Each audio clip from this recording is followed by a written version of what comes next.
out of all of your favorite books in the Kiki, out of all of your Kiki books, which is your favorite in the series, and why?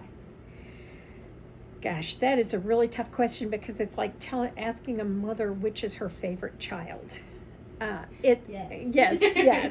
It always seems to be the book that I'm working on at the time.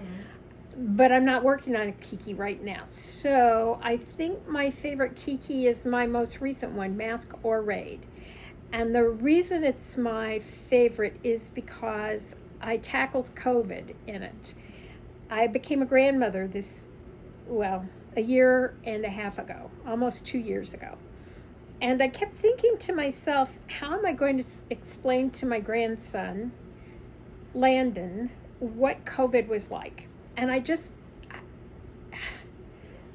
thought, what do I want to tell him?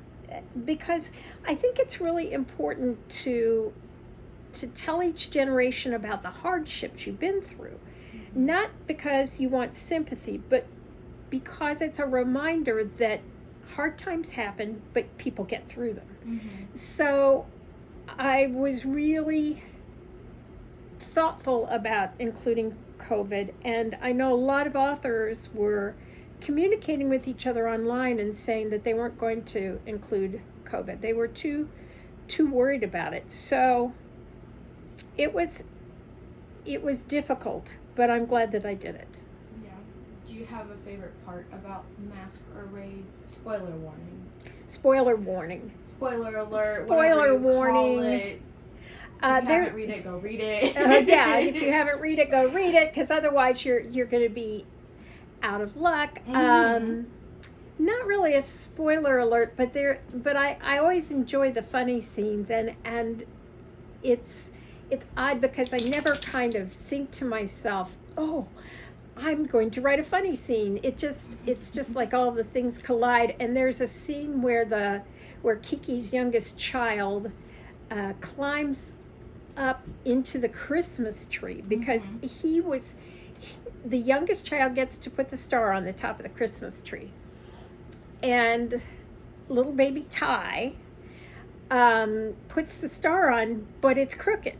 And somebody says it's crooked, and Kiki says, well, we'll get it later. Well, Ty hears that, so when everybody else is doing something else, Ty climbs up the bookcase and leans over to straighten the star, and he knocks over the entire Christmas tree, and he goes with it. And I love the scene because everybody's standing there, and there's this little boy with tinsel on his head, and he's surrounded by tree branches. And the Detweiler-Lowenstein family, the Lowenstein-Detweiler family, they always go out and get a fresh Christmas tree from the Detweiler farm. So he's in the middle of this live Christmas tree, and they're trying to figure out how to get him out of the Christmas tree because it dawns on them that there's lights and there's water from the Christmas tree thing. So that was one of my favorite scenes. I thought that I know that that's possible, and it was funny.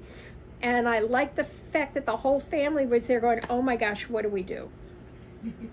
That sounds like something that would happen to our family. Yes, it was something that I could imagine happening for sure.